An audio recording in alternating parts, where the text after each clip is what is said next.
We are here with my good friend.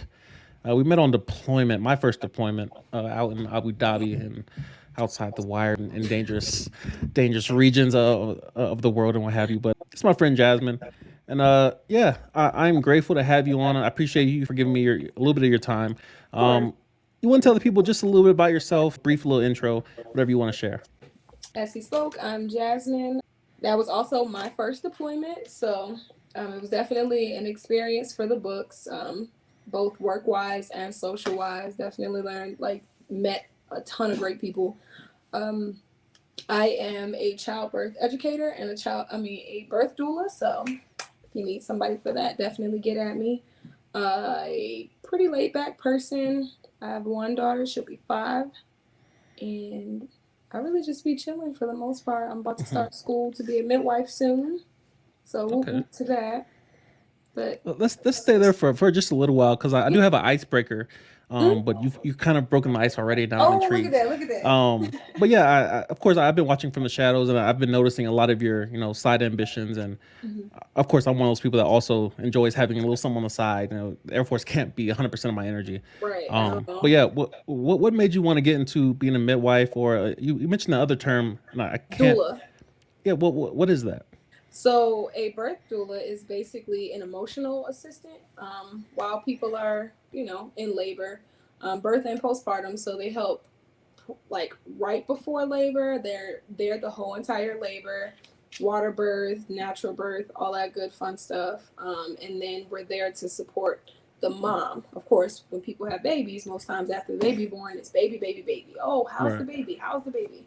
And people forget, that the moms are struggling too. So, Mm, as far as postpartum, my focus is to make sure that mom has everything she needs. If she needs a break, if she needs meals, that sort of thing. But the birth doula itself, we help with the physical aspect of getting through birth and not making it so excruciating, because some people take birth and they're like, oh my God, it's gonna hurt. I mean, it's a right. little painful, but Mm, it's just I like to give people the experience they deserve.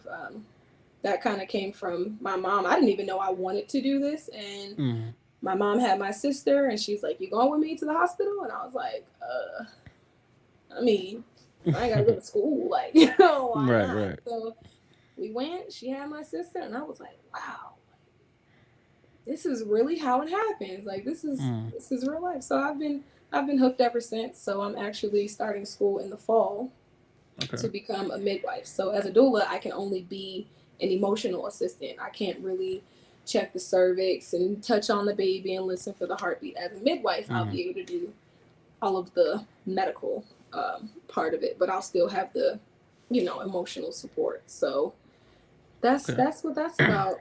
I'm excited. Nice. And how long is the schooling for that? The At least for the schooling I'm midwife's going piece. to is, so I'm going to become a professional midwife as opposed to a nurse midwife. A lot of people do the nurse midwife route, um, starting off as an RN and then moving their way into midwifery. You got to go like masters, PhD. I'm not doing all that. I'm just going to do professional midwife, which is Mm, direct entry. Sole focus is birth, labor, postpartum. That's it. The school for that is, it can be as short as 3 years and it can be as long as 7, but the average is like 3.5, 4 years. So as soon as this kick interesting. starts, I'll be spending my 30th doing schoolwork, but I'm okay with that. Okay. From your experience, is that a major need that's necessary, especially in regards to childbirth? Being someone who's never had a child, never will have a child, at least being the actual birth giver, I Yeah. don't have much context, if any. Is that a need that you've observed, or is that something you've just you feel Um, you that you can solve that problem? 100%. It is. So getting into it, originally I was like, oh, I'm just here for black moms. I'm here for, I don't really care about other people, but I mean, I'm here for everyone. At the end of the Mm, day, a birth is a birth. But I will say, statistically, out of 100% of women that go into labor, 2/3 of them are usually African American women. They mm, are more likely to experience death after birth, death during birth, stillborn, um, premature labor. Black women are my focus because we don't get the attention we deserve because we're the strong ones, or, Mm-hmm. oh, she's just being dramatic, or she just wants more drugs. So I do want to, my reasoning for going into it is because I just love labor. But Mm-hmm. the CPN side of it, the professional midwife side of it, is definitely to open up the doors to Black women so they understand they have a safe space with me, whether it's a birthing center, birthing at home. um, I know from my own birthing experience, I could have had a completely natural birth, and instead of them doing what they were supposed to do, they gave me the Mm-hmm. epidural first. Of course, you got to pay the anesthesiologist. So Right. I've heard too many stories of people going into labor, and it's like, oh, well, as soon as I got there, the doctor was offering a C-section, or I'm 38 weeks and they're offering for me to be induced. Like, a baby has to come when they're ready. So Mm-hmm. I like to encourage people, encourage women. I have plenty of family members right now that I'm like, listen, if you're pregnant for 40 weeks, you're just pregnant for 40 weeks. Like, Right. you can't rush that. Like, this the same thing. If you fall and you cut your leg, you could put as much peroxide on it as you want, but your body's not Mm-hmm. going to heal until it's ready to do so. And it's the same with having a baby. I have one lady, we're actually waiting right now. It's been 3 days. She was induced 2 times, 2 different ways, still hasn't gone into labor. So Wow. it's like, you want to rush this process, and it's a completely natural process when your body is ready to do it. And that's another Mm-hmm. thing I like to let people know. Like, I get it. Pregnancy is tiring. It is Mm-hmm. exhausting. But you just, it's what you signed up for the next 10 months, however long it takes. So, Right. but definitely my focus is getting it out there to the Black community that you have a safe space, you have an option, you can tell doctors you do and don't want, you can go the extra mile. So Mm-hmm. I do think it's very necessary. I think that it's something that is overlooked because people are just like, oh, everybody has a birth in a hospital, and they Right. don't realize you can labor at home, you can labor in a birthing center. It's whatever you want, but we're so mindset on what the community around us has been, and it's been laboring, in the hospital for so many years. So I'm trying to get birth back into a more intimate, personal Mm-hmm. connection for people. Got you. Yeah. You mentioned something, and it piqued my interest. You mentioned the perception of Black women, especially in Hmm. a medical space like that, where it should be some. I mean, I don't think relaxing is the right word, Right. but it should not be turbulent. It should not be stressful Right. outside of the actual process of giving birth. Where do you think that perception comes from, as far as Black women are concerned, as opposed Um, to other patients? I will say it has to go all the way back to, and I hate to be cliche, but it has to go all the way back to slavery, because Mm-hmm. we didn't have an option. We didn't have the comfort measure of an epidural. We didn't have, oh, you can have the baby and you go to sleep. Most slave women, after they had their babies, they got maybe a day to Mm-hmm. get it together, and then they were back cooking, cleaning in the field. They were nursing masses children and all sorts of other stuff. So I mean, all of that really derived from a long time ago. People really just think that we are these like incredible hawk. Like, Right. oh, she's Black, oh, it's fine, it doesn't hurt that much, and it hurt like hell, actually. So Right. but I think it comes from them disregarding us for so many years, them overlooking us because they gave that attention and that care and that patience to the white women, the mixed children, or whatever have you, and we were just looked at as whatever. They're just breeding more money makers, so we don't care how it takes on our bodies. And Mm-hmm. so I think that it's a lot of it is a lot of our what we should be offered is overlooked because they're just used to it. America, the society, especially the medical field, they're just used to Black women, Black people Mm-hmm. wanting drugs. That's all it is. It's, oh, they just trying to get high, and they don't really realize, like, especially, no offense, but especially men. I am not a fan of men midwives because Mm-hmm. you don't know what I experience. You Right. can't say, oh, I've had a baby, I've had a contraction before. You can never say that. So Right. I think that's another big issue is there's entirely too many men in a field that is designed strictly for women. You cannot tell me Mm-hmm. how to have a baby if you've never had one. Right. So, Yeah, that's very interesting. Level of empathy required for certain positions, um, especially something as intimate as giving birth to a child.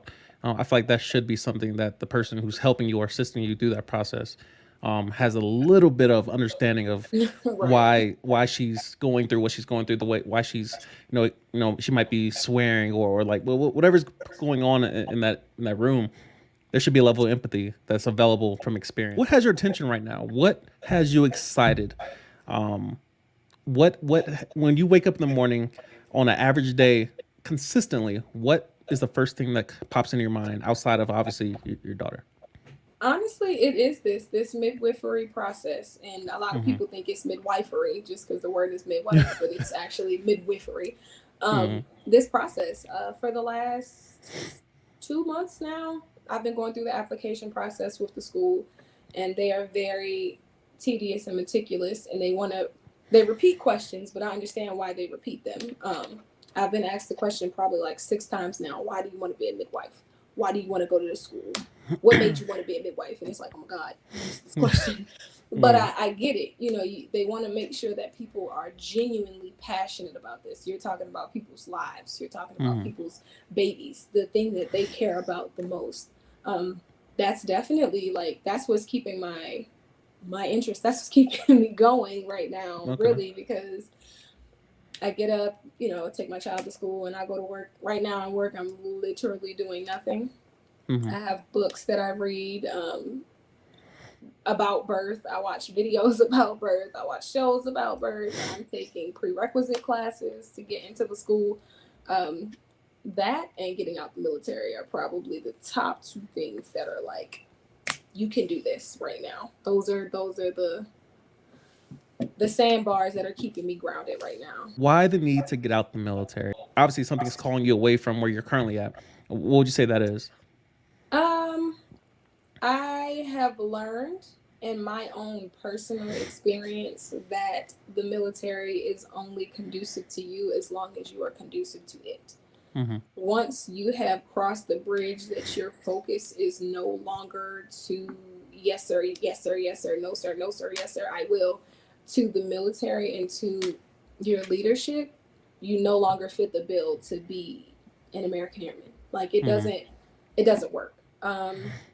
My transition to this wonderful base has been a transition for the books for sure. Mm-hmm. It was like, hey, you got these orders, and I'm like, okay, I don't want them. Well, you could deny them, but you'll get kicked out. And I'm like, does that mean I can finish my contract? Oh yeah, you can finish your contract. I'm like, oh, fine. I'll spend the rest of my time in Georgia.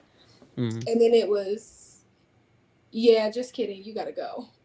What? And, So it was just like everything was cool, and then it wasn't. And it's like, right. wait a minute, like how do Mm-hmm. we like? And it was a very aggressive transition. It was a very like I wasn't mentally prepared for it. But I also just realized that the culture of not just the military but security forces, which is my career field, Mm-hmm. is not conducive to Black women. It's not Mm-hmm. conducive to single parents, and it's not conducive to anyone that has a plan outside of the military. I just Right. so happen to fit the criteria for all three. So Just striking out everywhere. it's just that much harder. It has played a big part on my mental health, and Mm-hmm. I'm taking the steps back and the steps necessary to get myself back on track and to get back where I was mentally when I was really just like, oh, I'm cool, I'm living life. Small stuff will bother me here and there, but I wouldn't have Mm-hmm. breakdowns. But since being here, I will say I could have finished my contract in Georgia. I have no desire at all to finish my contract here. Mm-hmm. The environment that they foster is like, oh, when you get to because it's a small base, you're gonna have a great time. People are gonna Right. help. They're gonna have this support group. They're gonna have that support group. You're not gonna have to worry about anything. It took me 3 months to get on the CDC wait list. Goodness. As a single parent, why was I not prioritized if y'all want me to come to work? And then it Right. was, well, you always have childcare issues. well, I don't have childcare. Well, you need to ask. Well, I did. Like, Right. this is not my responsibility for y'all. For I can go as far as, hey, can you watch my kid? No. Okay. They said Yeah. no. Ask again. What the answers are not going to change. Hmm. So it's just childcare, mental health. Just this not serving me. And everybody Hmm. always jokes like, "Oh, well, you're getting paid to do nothing," and I'm like, that sounds cool to you until you're wasting time that you could be using doing stuff. At this point, Right. I have missed 3 different births that I could have attended of people that I know, family members, friends Hmm. that were close to me that wanted me to be there for their birth, and I've missed them because I'm here getting paid to do nothing. Right. And so it's Hmm. been very like, it's been a challenge being here, but I'm learning, to take it one day at a time. The military is definitely not for everybody. I won't give it Hmm. I won't give it a -10, a thumbs down, because I mean, if that's what you want to do, fight for it, go for it, push through it, get your 10, 20, however many years. But as a single black mother in security forces, Right. it's just not fitting the bill anymore. And this is exactly why I wanted to have you on, because I know a lot of people in security forces, and me being a single 29-year-old, no kids, and no real responsibility that's outside of myself, and I get home and I'm exhausted from sitting at Right. my desk and reading Excel sheets and dealing with the occasional customer that comes to Right. budget. But when I was in customer service, I dealt with them all day. But I'm in budget now, so occasionally I might have a customer that just is a resource advisor that needs some Hmm. money or loaded to their card or something. But for the most part, my day is not turbulent outside of Hmm. the people I work with.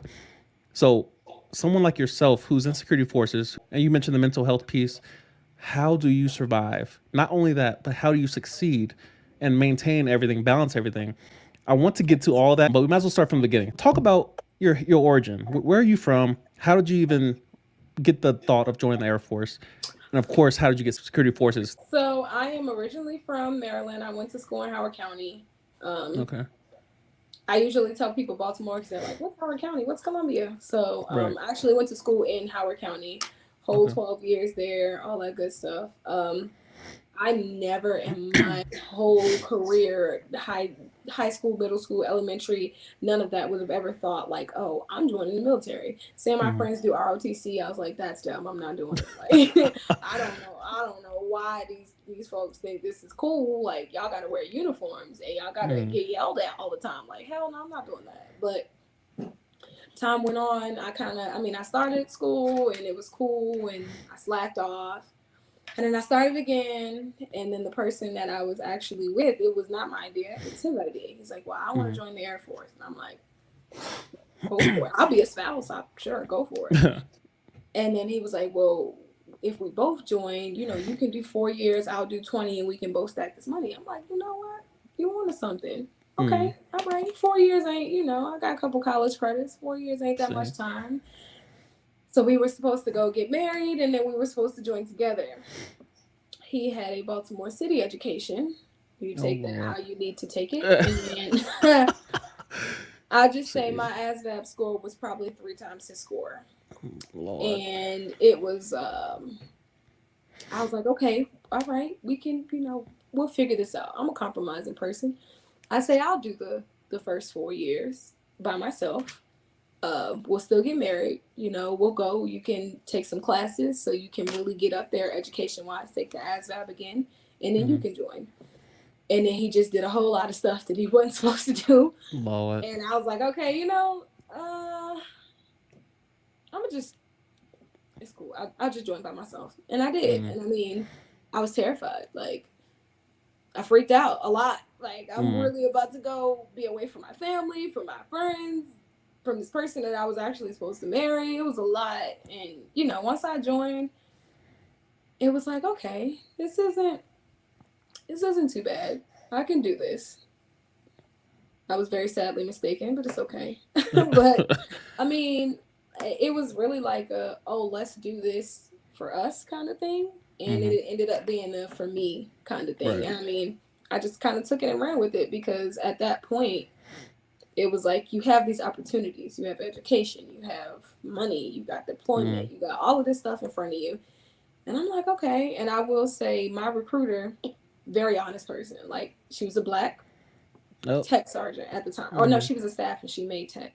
And I'm like, okay, she's honest. Okay, she's Mm-hmm. black, she's honest, she's security forces. So I'm like, okay, I can believe her. She told me, she said it is gonna be shitty. I'm not gonna lie to you. And I'm like, okay, how bad is it? And she was like, it's just boring. And that's what it Mm-hmm. is. It's Facts. boring, and because it's boring, people have nothing better to do. So it turns into stuff that it shouldn't be. Exactly. So that's all it is. I mean, like I said, it was never my choice. I did choose security forces. A lot of people are like, wow, it was the quickest way to get me away from Baltimore. Because even though my mom moved me out of the city when I was very, very young, like before I ever even started school, I went Mm-hmm. right back into the hood because it looked fun. I want to do what they're doing. Like, I want to stay up and smoke and drink with them. And Mm-hmm. it wasn't that fun. I Wow. played myself. So but that's how that whole thing went. I mean, security forces was definitely a choice. I will say if I could have done security forces with the people that I came in with, all Mm-hmm. like 9 of them, I would have stayed in wholeheartedly. Wow. Wholeheartedly. Talk about your experience in security forces. Um, and of course, there's so many myths associated with security forces, and I feel like unless you're in it, you can't really know. Like I Yeah. hear you guys don't like the term "sec-fo." We see the people at the gate scanning IDs, but talk about what security forces is, and yeah, any myths that you've heard, are they true or they're not true? I can be more specific, but yeah, just give us a little overview of what is security forces from your experience. So we are glorified security guards. We're Mercy. security guards with guns. That's it. Nothing special. Like, I mean, to get into like the out of the wire deployment stuff, you got to do special training. You got to do Hmm. ECAC. I haven't been to CAC, one of those letters. I haven't been there, and I'm probably never gonna go. But that's the stuff where they like train you to be prepared to go outside of the base and deal with Hmm. outside of the wire missions. But on a day to day basis, you really just answer to the next step above you. That's Hmm. there's not a lot to it. Like you go, you got your gate guards, they check the IDs, you got your patrolmen, they're the police officers who Right. actually drive around base. They give tickets here and there.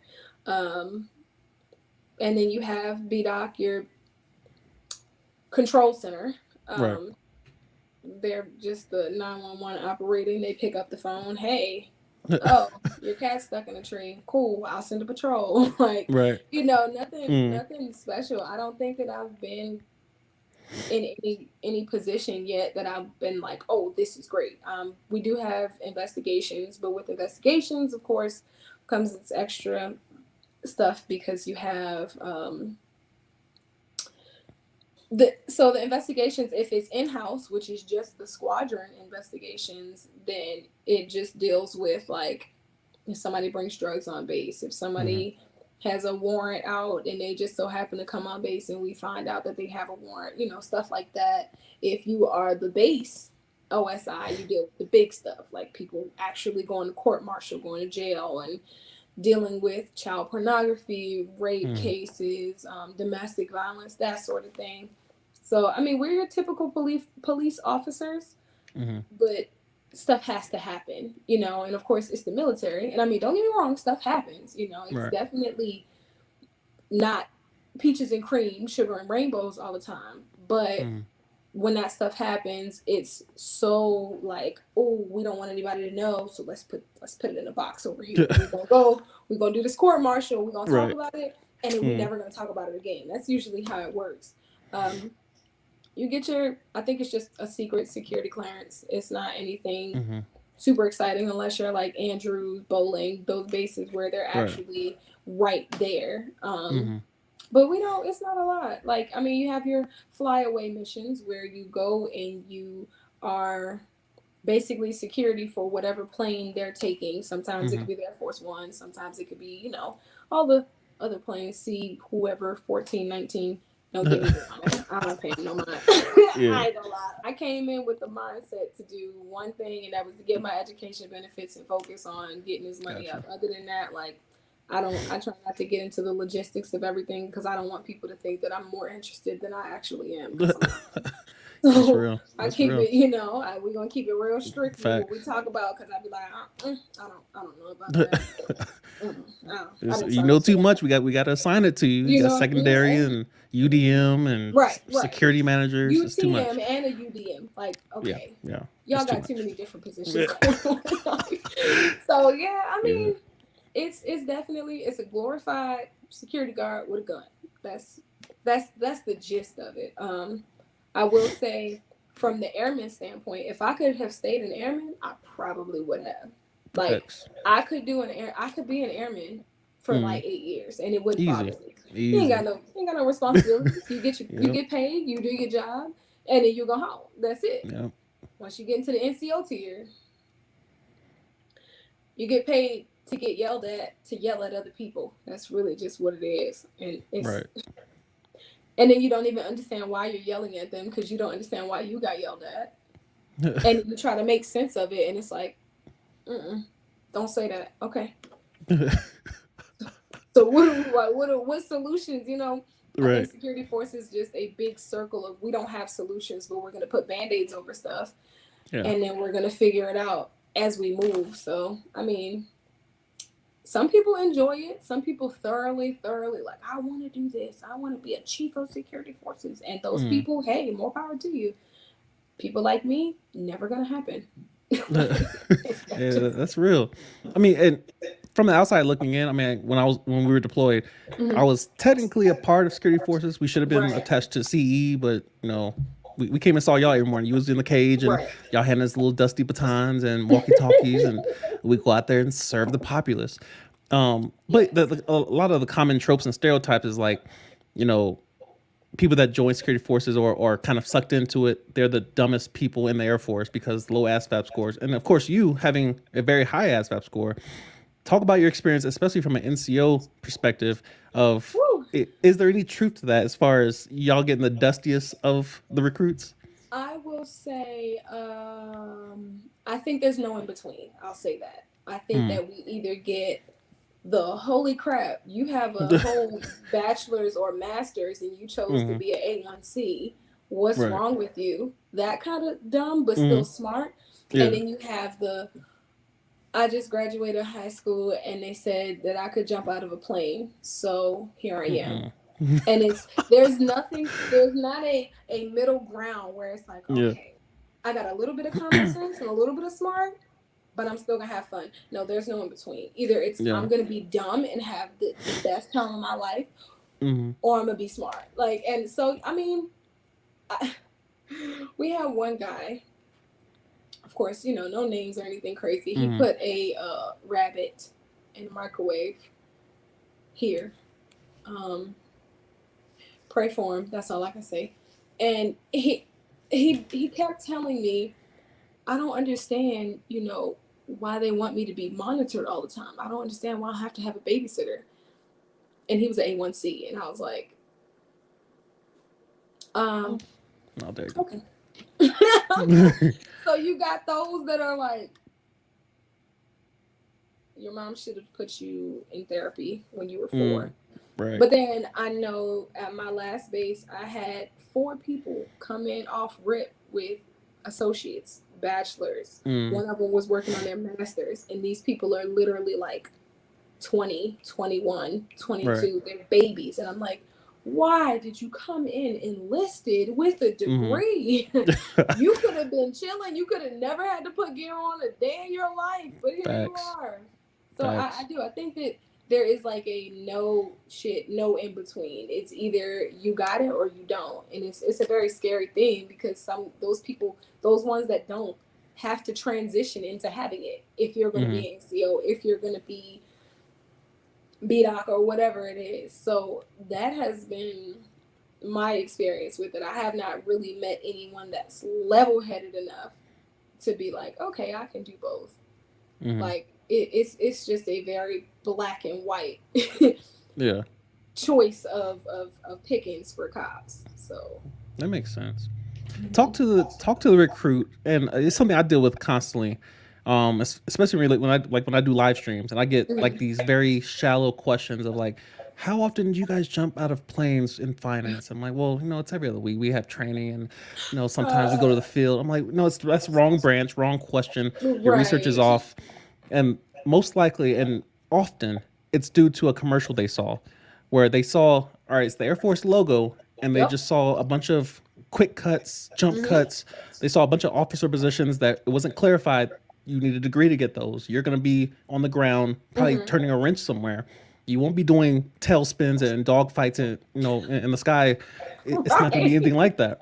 Right. Talk to the people that saw a commercial about security forces and tell them Okay. the truth. It's a joke. It's Help the them. Help same them. commercial that people see on TV is the same video they show you in the recruiting office. The Mm. exact same thing. Nothing's different about it. So that same video that sent you to the recruiting office, like, oh my God, I want to do this. That's the same video they show you and say, yeah, you could be doing this. And it's like, oh my God, this is gonna be great. I'm Right. about to jump out of a plane. I'm gonna be Mm. shooting at bad guys. And then you don't. Right. Like, and I mean, you can. I won't say it's impossible. Mm. But if we're being honest, excuse me, if we're being honest in today's day and age, this is not the 1950s, Right. not the 1920s. It's very rare that you're going to see us go to war where you would lay in the grass prone with your Right. M4 and a backpack Mm. full of ammo and you Right. really just laying down brass. That's not how it works anymore. Like Especially in the Air Force. It's y'all are literally almost 100 years too late. Like that's not right. what we do. Okay, you got one person that might sit Mm. in a basement somewhere with some classified material. They press a button Mm. and that classified material do what it need to do. That's Facts. usually how this goes. So that misconception that, oh, I'm gonna join the Air Force and I'm gonna fight the fight. No. No, you're not Facts. fighting anything actually. You're fighting Facts. scammers. That's what it people Yeah. that hack into, you might have a couple people that hack into Snapchat, Yeah. hack into Facebook, hack into Mm. bank accounts and steal stuff from Cashapp. I don't think anybody has really gotten to that level of expertise to hack into government software, Yeah, they don't want that smoke. but that They is don't do the that. biggest fight. That's the biggest thing. Like joining now as a cop, you're going to a gate. I'm just anybody that decides like, oh, I want to be a cop. I hope you're prepared to stand outside in the cold or the heat. It Right. doesn't matter which one, because that's what it's going to be.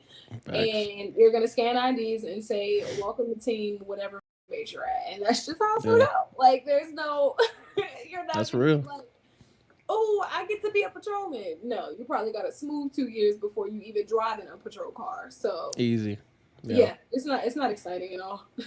Which is kind of the value of like, especially platforms such as YouTube, Reddit. You got TikTok. You have a lot of the truth coming out about a lot of different myths, and you have all this Disney propaganda that was given to the masses, Mm-hmm. and then Yep. finally you get one NCO that comes on and says, "All right, so I work in security forces every day. I don't do any of those things in the commercials. You're gonna be at the gate scanning the ID, saying have a good morning, saluting. It's gonna be 20 degrees. Your hands gonna be frozen. It might be 100 degrees. You're gonna be sweating through your uniform. Might bring a change of Yep. uniforms. Um, a lot of the truth never gets. Especially the recruiter has no incentive to give you just No. the lowdown. So of course you come No. across one out of every three that kind of blesses you and say, "All right, listen, let me help you. Don't Right. you don't want that. You don't want that." But Right. most of the time they're trying to meet their quotas that they're trying to actually recruit. And of Mm-hmm. course, recruiting falls in the same category as seduction, being romantic, commercials, marketing, branding. Those people stand in the Yes, middle of the all of malls trying to that. sell you nail polish stuff. Like the goal Yeah. is to achieve what they want, and Mm-hmm. hopefully you both get a little bit. Because I mean, you came in for education. I came into travel. Um, and I don't Okay. travel that much. I PCSed a bunch, but I mean, that's that still counts as traveling, kinda. yeah, yeah. Not give or I take. mean, because once you stop traveling, now you're there for a couple of years. So Yeah. most of my Yeah. travel has been back and forth to Florida, uh, but of course using up leave. But yeah, I mean, traveling happens. But Mm-hmm. most people they say they joining to travel. I'm like, unless you're a pilot, you're not. Yeah. I So will say though, for people that want to travel, security forces is Air Force wide. So of hmm course you have some career fields where, like my cousin does, I think he does maintenance, some sort of maintenance. hmm But of course, to be aircrew maintenance, you have to be where there are planes. right. So there's only certain bases he can go to. Now, hmm as security forces, I'm not encouraging whoever watching. I'm not encouraging you to go be a cop. Don't do it unless you really hmm want to. But you do get a little bit more of an opportunity. A couple of people that I'm with have been to Belgium, Wow. Spain, Germany, North Korea. No, I'm sorry, not North Korea, South Korea, hmm Japan, Osan and Kunsan. Yeah. They've done Turkey. I know one of my previous friends, she did Turkey and then she got orders to Turkey again. And hmm then, you know, people have had these cops have had this rotation because cops are needed. They want to Yeah. make sure cops are going all around the world. I Yeah. originally had orders to California. I wasn't interested, but somebody else was. hmm So as a cop, as security forces, you can 110% travel. Um, hmm you just got to be willing to wait out the, like you said, your PCS time. But Right. sometimes you can do those short tour overseas for a year. You can do your 6 month deployment, come back, take your time, go back overseas, then get your BOP, and then go to the base you want to go to. Some people get that lucky, everybody don't, but you never know. You could be one of the lucky ones. I ain't trying to discourage people Facts. from going for it, but it's just not all butterflies and rainbows like everybody thinks it is. You're not jumping out of plane shooting at bad guys. The bad guys are probably sitting behind a computer looking at you like you stupid. So. Right. It's facts. I mean, and it really comes down to frequency of travel Mm-hmm. because just like you said, a lot of career fields are like if you're, MPF or if you're finance or your security forces, Yeah. maintainers, like again, you got to go where the planes are. Like Mm-hmm. my current base, Canon, a lot of the special operations individuals, the 26 STS, the combat controllers, the PJs, Yeah. they got pretty much two bases. They got Yep. Herbert Field and Cannon, and a lot of them just bounce back and forth their entire career Yep. until they try to cross train or something. So it's highly imperative that people research properly. Reddit is one of my favorite apps to Yeah. just dive into certain experiences. Like if you want to learn about a CIA agent and how they torture people, all that's available. Like you just got to go to where the information has been given out in most raw form. Talk about your employment experience. Obviously, we mentioned how that's where we met. Yeah. A lot of different experiences from a lot of people I've spoken to. Talk about your experience in Abu Dhabi. I would go back with the same group in a heartbeat. I'll say that. Facts, Like, facts. if I had to deploy again and I could pick the people that I went, I would go with all of that same crew. Oh yeah, Um, I will say it was very weird for me because I cried more just leaving my child. That was my own yeah. like personal, but I cried more going to my pre-deployment training that was only like 2 weeks long than I did actually getting on the plane to leave for the 6 to 7 months that I was gone. Like hmm getting on the plane, I was very like, it's gonna be long, but I'm excited. Actually, I did the armory. Thank God, hmm I wasn't outside, so I got a pretty easy slice of the pie, being hmm able to get classwork done and relax. And I got I got like two or three different awards while I was there. That year is the year that gave me my strap the next year to test for Okay. staff. Um, the experience itself on the military side was piece of cake. You get in hmm there, you do your changeover, you learn your job, and you have one staff over you and one master and four senior airmen Yeah. rotating out. Easiest job I've ever done in the whole time I've been in the military. hmm It definitely was very opportunistic. Like Yeah. the different things that you can do, the different awards, all the different parties that we put together, and all that good Facts. stuff. It was very opportunistic. Of course, every deployment I'm sure is not like that, but Yeah. the one that we went on was definitely hands down. Like I tell people all the time, we were on vacation. Like we was Oh just yeah. on a Oh working yeah. vacation. Now socially, it was lit. That's mm. all I can say. Facts. Facts. What happens in Abu Dhabi stays in Abu Dhabi. Nah, I'm just Oh playing. yeah. But No, I no, no. mean, We keep it that was low. it was it was fun. It was definitely fun. I'm probably still friends with pretty much everyone. yeah. Um, I don't really go and talk to them. Like I don't have any Yeah. negative feelings for anyone, but Mm. I'm still pretty close with the crew that I was with and on my hall in my dorm. Yeah. the crew that I really stuck to the most, like I'm still close to those people, and it's crazy to think like 3 years later you met somebody just for a quick little 6 month deployment. Yeah. You're like, oh, I'm Exactly. probably never gonna see them again, and here I am, like I'm traveling to go to one of their weddings in November. Mm-hmm. Me and one of them linked up last time I was home. Like it's just really crazy to know, especially like that we all just so happen to come from the same like part Yeah. of the world. Most of us were from either Yeah. Texas, Georgia, or Maryland. Like Yeah. it wasn't a whole lot to it. That was I would of course be terrified to leave my child again, Mm-hmm. but I would do it for the money and for the experience. Yeah. That was definitely I would do it again, wholeheartedly, no questions Oh asked. yeah. If there was ever a period in my life that the Air Force was a family, I think deployment environments Yeah. probably gets the closest. A Yep. close second place would be Clear, Alaska, which it's feels like a deployment geographically speaking, because you just secluded. Like you got trees and you Honestly, got yeah. a couple humans, and I'm like, you got those humans or you got the bears, bro. Like pick which one So you want to connect with. you got to be But friends definitely with out somebody. there, we were able to go off base. You know, it took me a minute to get my visa, but as far as first of all, you still got to take somebody with you off base in most Yeah. cases, unless you're like staff or above. One of the weirdest environments, mainly because it's artificial. Like it's not a real place. Like we're not Right. supposed to be where we're at, and then And all we this free make it home. water and facts, facts. I mean, you got a pool in the middle. Like it's just a lot of weird things that becomes normal mainly because you don't got no choice. And like I can't just take leave. I can't go home. I can't in a lot of Yeah. ways get privacy. I discovered noise canceling headphones out there, and I'm like, that's how I get my own room. It's just cancel out the noise of the video games of this guy who won't stop Wow. playing video games. You start discovering a lot about A yourself, and of lot. course, the Hmm. military and how you're able to adapt in those type of environments. Um, you touched on your daughter, Hmm. and that's I feel like I get those questions often about single Yeah. parents joining, single parents and their ability to do school or Hmm. elevate or promote, how to balance everything.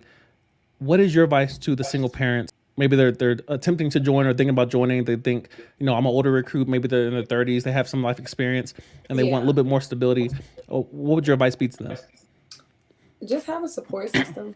Um, if nothing else, have at least one solid person behind you that as soon as something happens, you can call on that person. My mother has been my knees in life. Like Hmm. that has been my, hey, I need some help. Like I was diagnosed with COVID April 1st, Wow. like 8 o'clock in the morning. By 7 o'clock that evening, she had took a plane from Maryland to Georgia to come Mm. sit with me for five, however many days.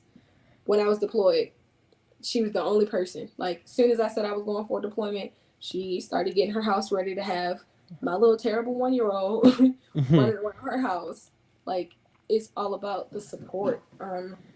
Certain bases do have that family environment. I'll say the base in Georgia has that environment, and I don't know Mm. if it's just because that place has a lot more to offer, but I was able to build my support for military and civilians. I have a plethora of civilian friends, um, that I know that I can call on now if I really needed something. But it's really the support. That's all I can. It's nothing else to it. If you don't have a support system, you can't do anything. Um, the military will try their hardest to give you what they can. But, if we're being honest, let's get to the nitty gritty. You Mm. can say, oh, I have a babysitter for you. Somebody can watch your child at 3:30, 4 o'clock in the morning when you go to work and watch them until you get off at 6 or 7 in the evening. And that sounds like, oh my God, this is so cool. But is that person going to be personable with your Right. child? Are they going to Hmm. parent your baby the way you do? Are they going to pay attention to and grow and put into your child the way you are? That was the hardest pill to swallow for me getting here. Mm. Um, because I know in Georgia, I had single black mothers that understood my struggle as a single black mother. So it was definitely having like-minded support system, not just somebody that's like, oh, I'll take her and or I'll take him, your child, and it's just like, oh, this is easy, I'll take him with me. And Hmm. you get the child and you're like, damn, I really don't even like this kid for real. Like and Right. I mean, it's happened. I've had friends that I'm like, oh my God, my child loves your child. Let me watch him. And I'm like, I'm never No. watching you again. Like, you Mm-mm. know, you can't come back here. And I mean, you eventually get over it because kids will be kids. But Mm-hmm. I would definitely say, like, your support is everything, everything, everything in every capacity, even being here. Like, my mom was supposed to visit last summer. She didn't get a chance, but she's going to come and she's going to spend my baby's first birthday here. We were supposed to be home by now, but it is definitely a blessing and a curse to have a support system that deep because they always want to see you. They always want to come visit. They always want to, oh, I'm going to come down. You're like, man, I'm just trying to chill. Like, I'm not trying to have people in my house. But Right. finding those people, not being afraid to reach out to support groups. Don't be Mm-hmm. afraid to reach out to people's, like, their spouses. They'll say, or just let me know when you need help. And, you know, you feel like, whatever, everybody says that until Right.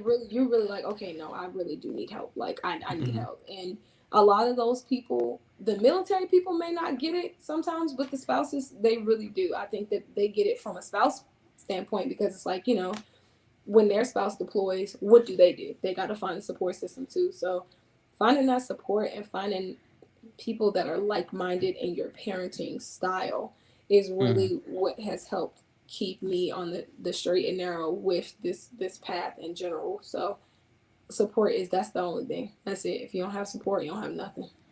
Got you. Talk about your experience in relation to leadership. Um, you mentioned when you first got there, you were on the waiting list for Yeah. the childcare center. Um, how do you communicate with your leadership in those situations? And of course, I would imagine you've come across different personalities, different mindsets, different Yep. leadership styles. How do you communicate those times of need when you may not have the support in that very moment? Um honestly, it really sucks, but and I know for me, I am very much a like I don't want to be an inconvenience to people. So I try to do Mm-hmm. everything I can to make sure my ducks in a row so I'm not an inconvenience. But sometimes you just have to be okay with being that inconvenience. I since I've been here have had 3 different times that I was not able to go to work because I don't have childcare. And it's like, Mm-hmm. hey, at the last minute, the babysitter's like, hey, my child's sick with COVID. We're out for 2 weeks. And I'm like, okay, Wow. let me call the next person. Yeah, we're full. I can't take any more people. You know, so just letting down the guard and saying, I need help. Like, Mm-hmm. it is what it is. It's going to suck. You're going to feel very vulnerable. It's going to feel like, why is it me all the time? But Mm-hmm. as much as leadership sometimes does not understand, they do. Right. And they'll try to do what they can to keep the mission going, you know. Mm-hmm. But they also understand that there's only so much you can do. If you don't have a Right. babysitter, you don't have a babysitter. You can't Yeah. pull one out your ass. Like you can't. You hey Yeah. Juan, you babysit. You know it Mm-hmm. doesn't work that way. So that really just depends. I right now pretty much for the most part I work pretty much directly under the shirt, so I Mm-hmm. don't really have any issues. I work a Monday through Friday, like 8 to 4 or something like that. So it's Okay. very simple for me in this moment. Mm-hmm. But beforehand, the leadership that I had drove me to the position that I'm in now because he was not understanding at all. He's like, well, I'm a single parent too, you know, but it's like, your child's 15, bro. Like, Yeah. That's different. you're a single parent, but you can leave your child home literally all day. You know, Mm-hmm. I can't just be like, okay, Charlie, make yourself some cereal. See you later. Right. You know, and so he tried to understand it, but it didn't register with him because he has this he I think he has the support, you know, and it's a lot easier when you excuse me when you have the support. But that, you know, goes back to my first comment. Being here is very difficult because my family is in Maryland and Mm-hmm. Georgia. They can't just drive across the country. Like, Right. um, the leadership aspect is really it's hit or miss. It's that's one of those like no in between things. But a lot of them are very much, well, I did it, you know, and not realizing they did it 12 years ago when childcare was different. They Right. did it 15 years ago when COVID wasn't a thing, you know, Exactly. when it's, oh, well, I did it. Yeah, you did it when the CDC allowed pretty much anybody and it didn't make a difference. Now they have standards in place, they have rules in place. Right. You can't keep them there from 3 in the morning until 7 o'clock at night. CDC only opens at 6:30 and it closes at 5:30. So Yeah. your leadership is always going to be hit or miss. But with those kind of people, you just gotta make them help you. It sucks, Yeah. but you have to bully them into giving you what you need, especially if they want you to give them what they need. So Right. it's a it's an ugly game to play. It makes sense. Makes sense. What would you say the ratio of women to men in security forces is? um,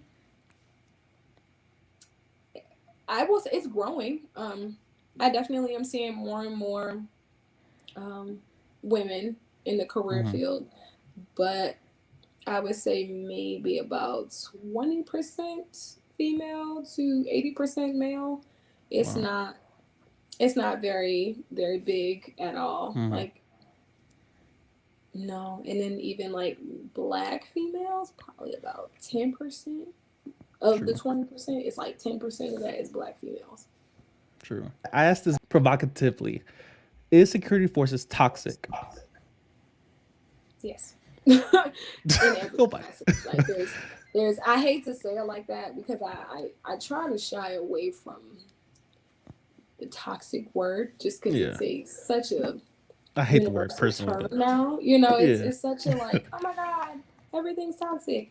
Mm. Um, as a woman in this career field, I will say sometimes I feel like we are discredited because we're women. And I will, from my own personal experience, I know I make um, some emotional decisions. You know, Mm. it happens. It Right. happens. It happens to all of us. You know, and I know that that's what makes it that much harder because sometimes our decisions are emotional, and I have had some leadership to where their emotional decision has led to amazing outcomes, and then Mm. I've had some leadership where I'm like, bruh, what you crying about? Like it's Right. like it's really it is being a woman in this career field is like you have no option but to say, okay, cut the shit, cut the emotions, let's think logically, let's get it Mm-hmm. together.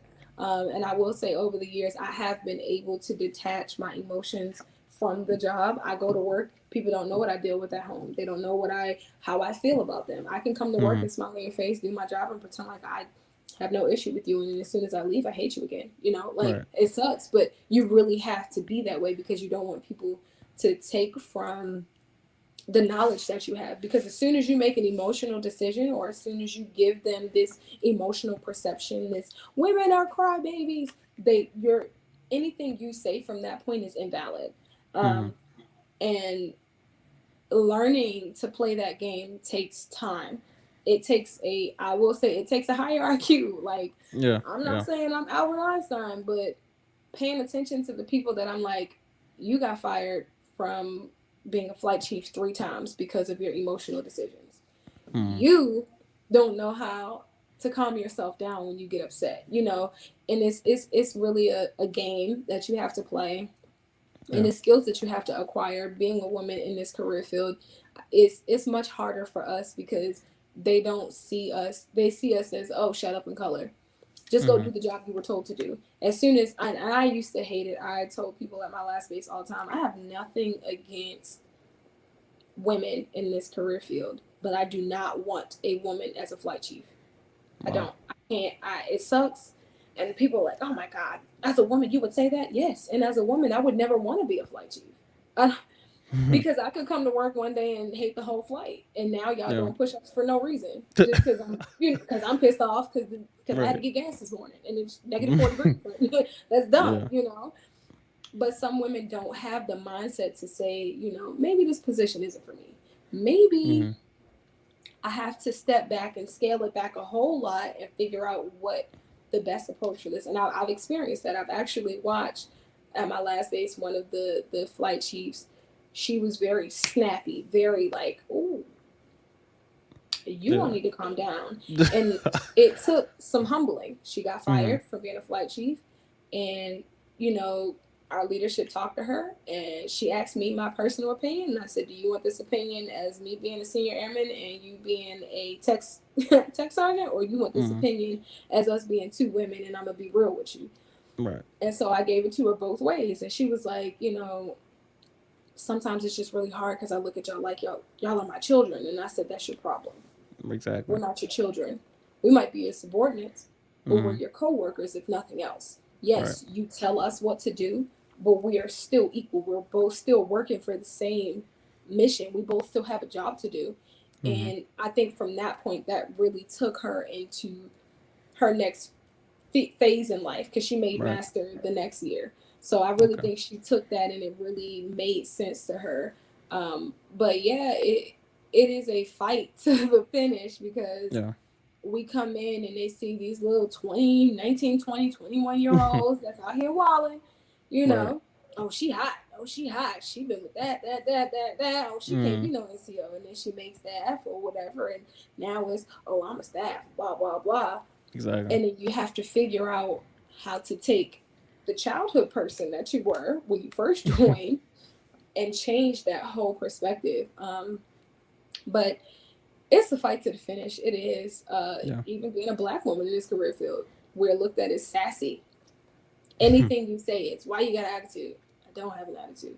Well, fix your face. This is my face. Like, what do you want me to Right. smile all the time? I'm sorry, I'm not smiling at 4:15 in the morning. I don't want to be Right. awake right now. Like, I'm tired. So it's rough, but it's like a fight to gain the respect to be Mm-hmm. that person. Like, I'll say at this base, and I did it on purpose. I stayed very quiet and to myself. They don't know anything that I know. They think that I don't know how to write an EPR. They think that I don't know how to write paperwork. They think that I don't know how to do BDOC. Like, and the whole Mm. time I've been writing, unfortunately, writing people's EPR since I was a senior airman. I've been Mercy. BDOC for 3 years. Like, I've been Mm. writing paperwork since before I went to ALS. Like, I have the knowledge to do these things, but I don't have it in me to fight here.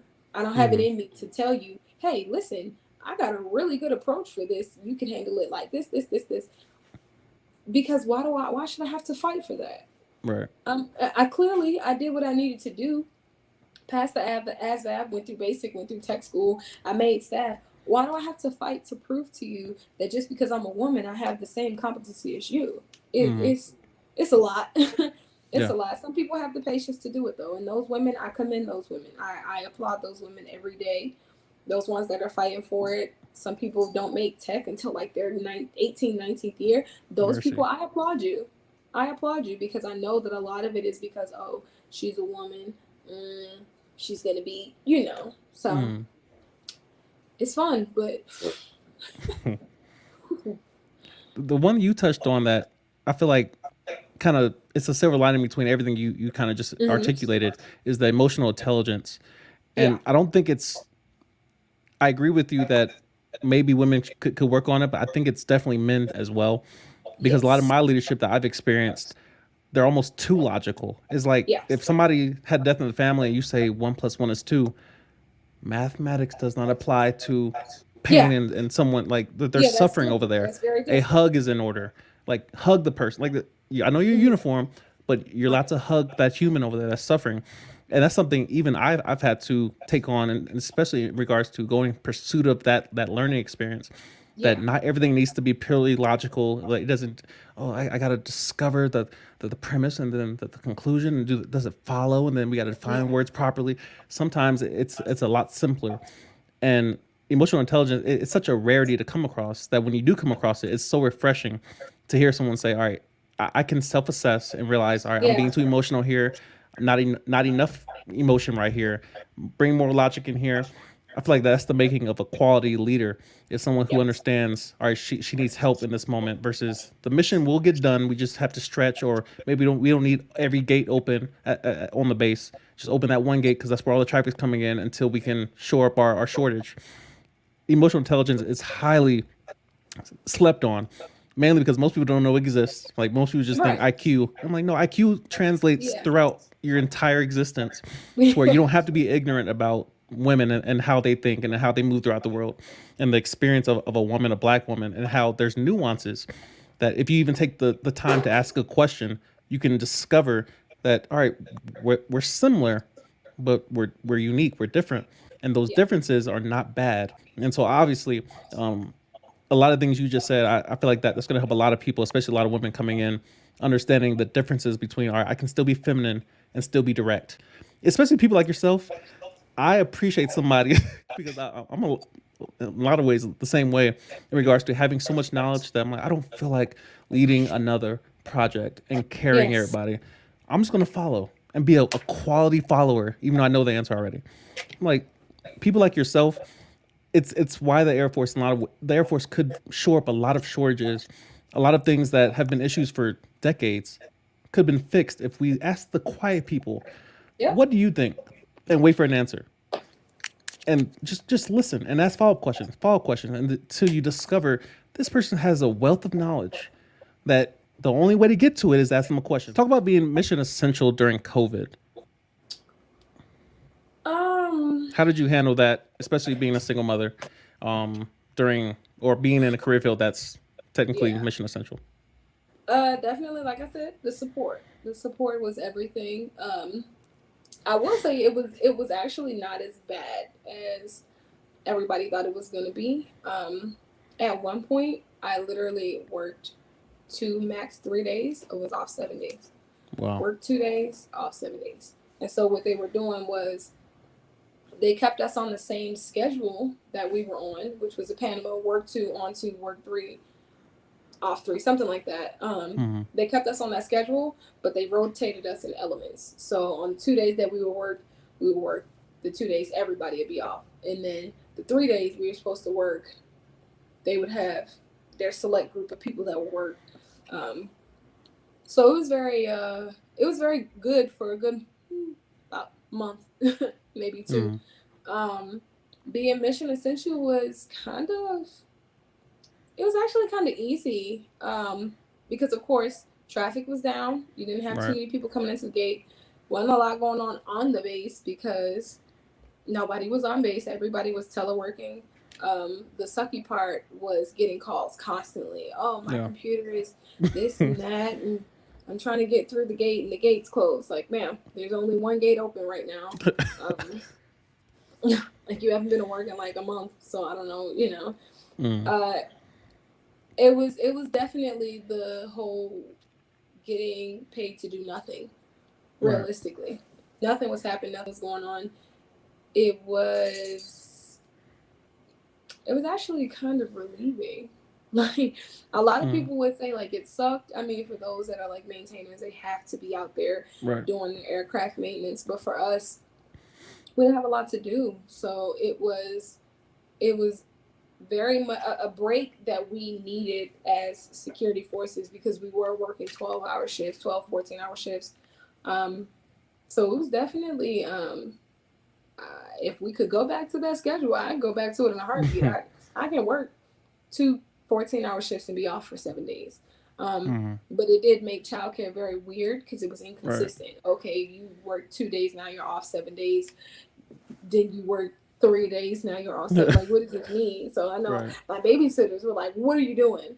Losing it. But thankfully, my sister eventually came down, and she stayed with me for like 4 months, three, maybe Wow. three. I don't know. It might have been less time than that. Probably just over exaggerating. It just felt like a long time. But she stayed with me, so that eliminated so much. But Mm. that's that support system I was, raving about earlier. You gotta have it.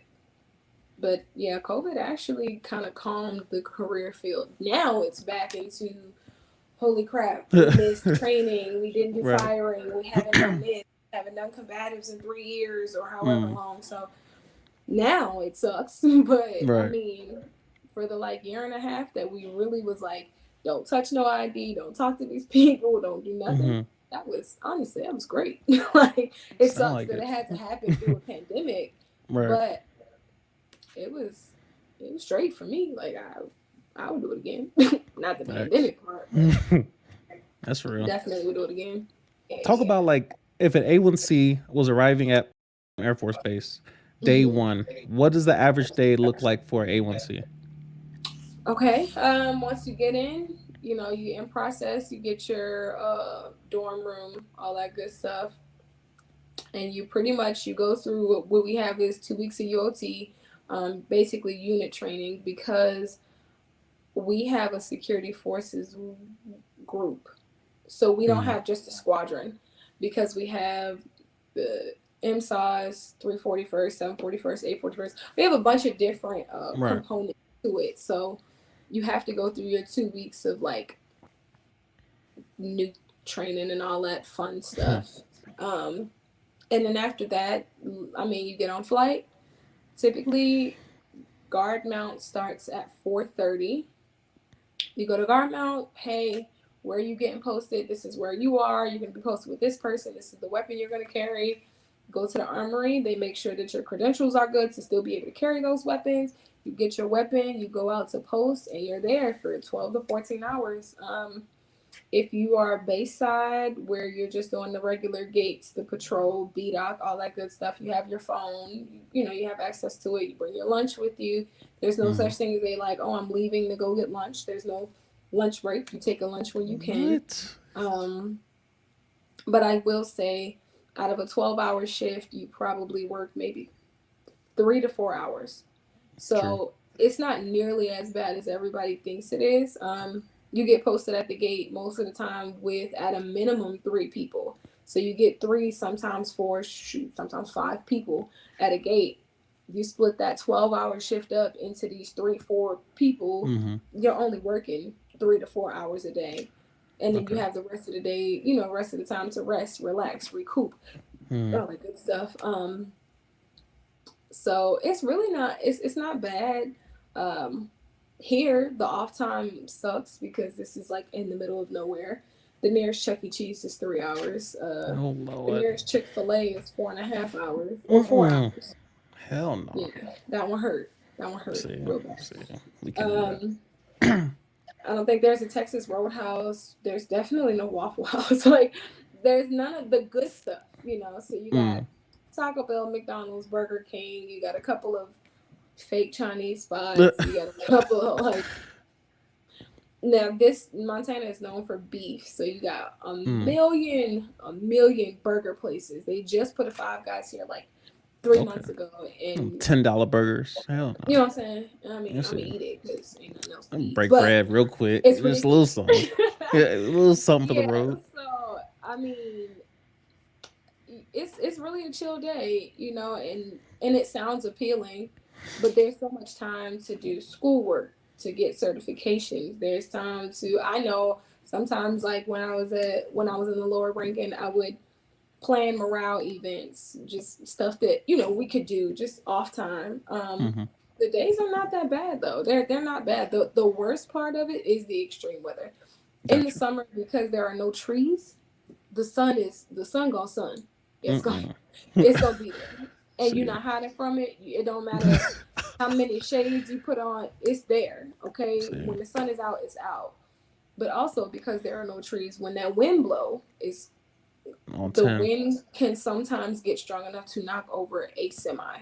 That's too much. Like it gets very very aggressive to the point where like it wakes me up on my sleep. Like you can hear almost, it sounds like your window is about to break. So Mm-mm. just imagine being outside in that, with stuff flying across your face, sometimes snow, sometimes dirt. Very rarely is it rain. That's the worst part of it, is the Mm. weather, because it's extreme. Today, the low for today was like -12. When I went outside this morning, I was like, I'm not doing this shit. Like, I can't. I'm about to go back in the house. I almost I'm went busy. AWOL because it's Back. crazy. But other than that, like I'll say in like the spring and summertime, it's hot, but you can manage. You can manage. The days are cool though. They're, as long as you are around good people. Now, if you're around a bunch Mm-hmm. of like, you know, a bunch of snitches, Right. don't do See. this, don't do that. It makes it that much more difficult.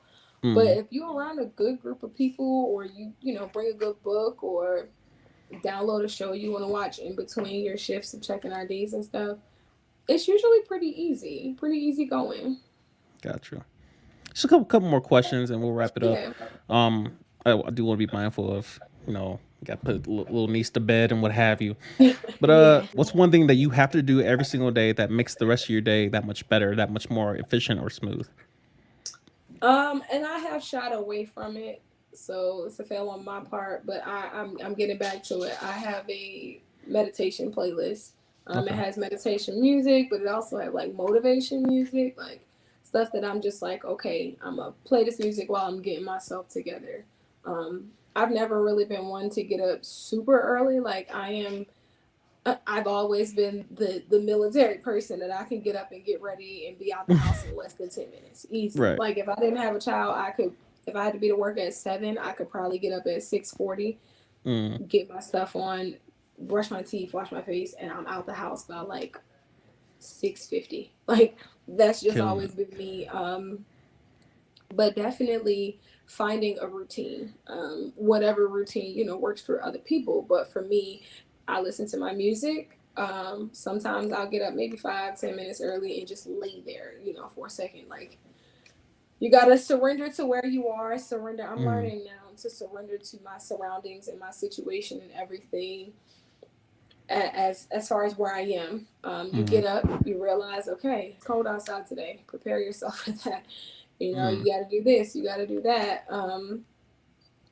I probably make sure I download maybe 3 or 4 episodes of Golden Girls to watch while I'm sitting there doing nothing.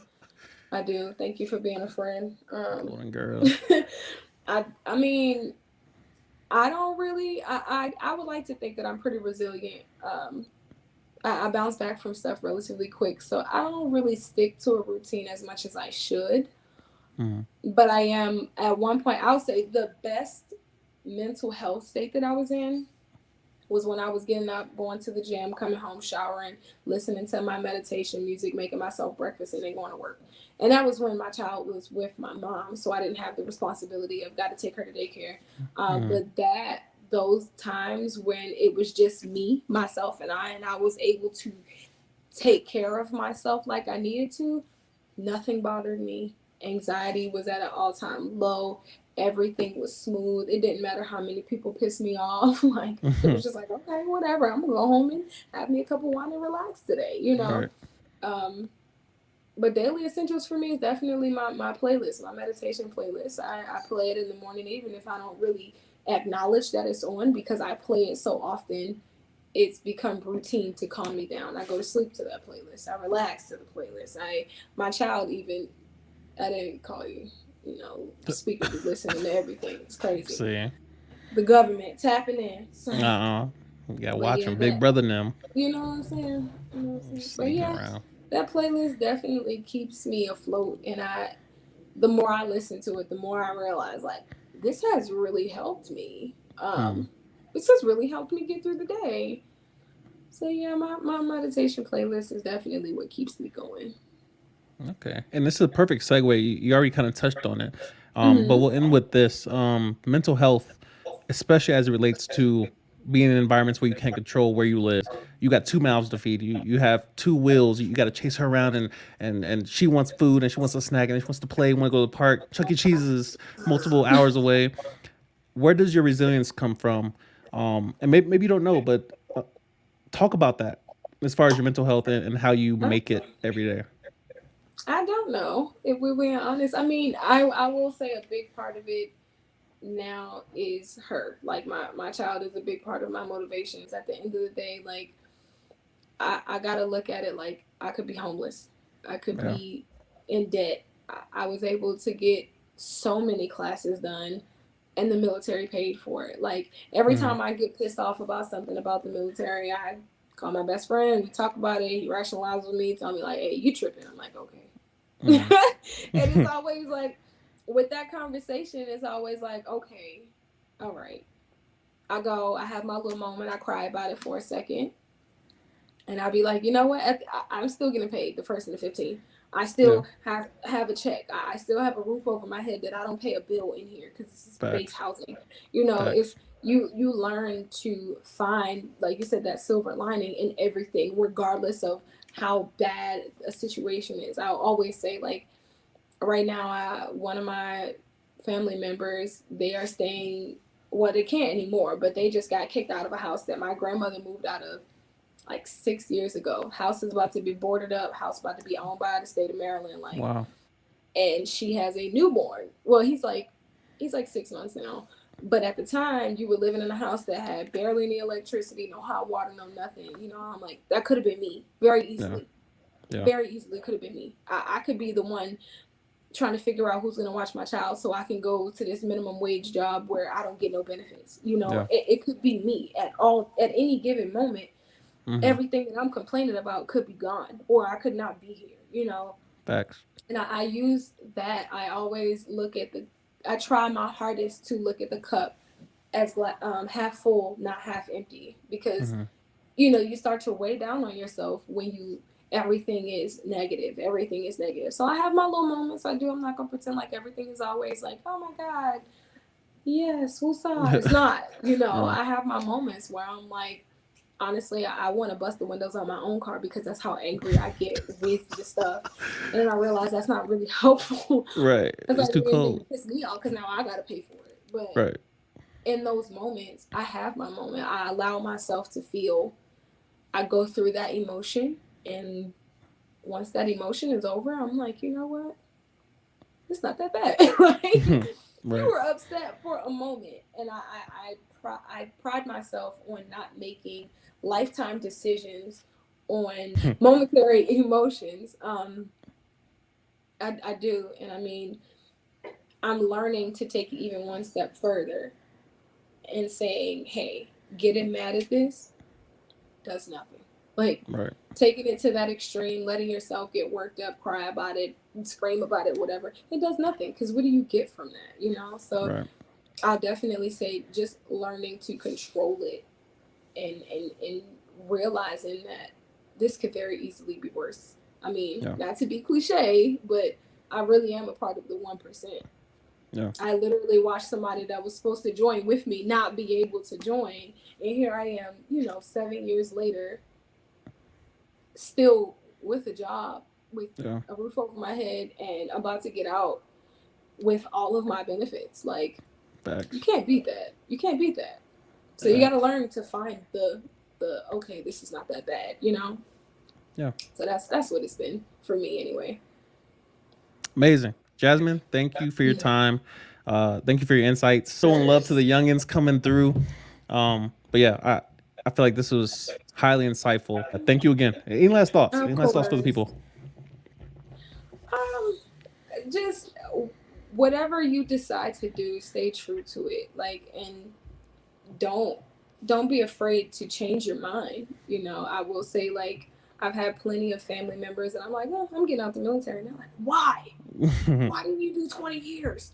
Oh my God, you're gonna lose your benefits. And I'm like, Right. but I'm not gonna lose my benefits. And a lot of things, people like, you get paid the first and the 15th. And I'm like, I can get paid just about the same amount doing X, Y, and Z. Right. um, just definitely don't be afraid to change. Don't be afraid. Like, as you go on in life, let those phases, allow yourself to outgrow those phases. Yeah. I joined the military and I had my fun and it's been cool, but I've outgrown it. I'm ready Mm. to move on to the next step in life. And if I would allow myself to listen to all the people that say, don't do it, don't get out, don't get out, don't get out, I would be stuck in another 13 years of boring, getting paid to do nothing misery when, my Right. passion is somewhere else. So just do it. Whatever it is that you have a passion for, go for it. And if you feel like it's not going to make you money, McDonald's has probably the worst burgers in the world, Mm. and they're world known. Like, Right. all of the things that we think are stupid, Yeah. somebody's making money off of it. Somebody put a Facts. sticker on the back of a phone and called it a pop socket, and they're getting Mm. billions because Facts. they came up with something so simple. So anything that you want to do, indulge in it, embrace it, figure out a way to make it work for you, and don't ever be afraid. If you change your mind, change your mind. It's okay. Like, it's not going to hurt anybody. Your path is your path 100%, and it will, no one can take you away from that path but you.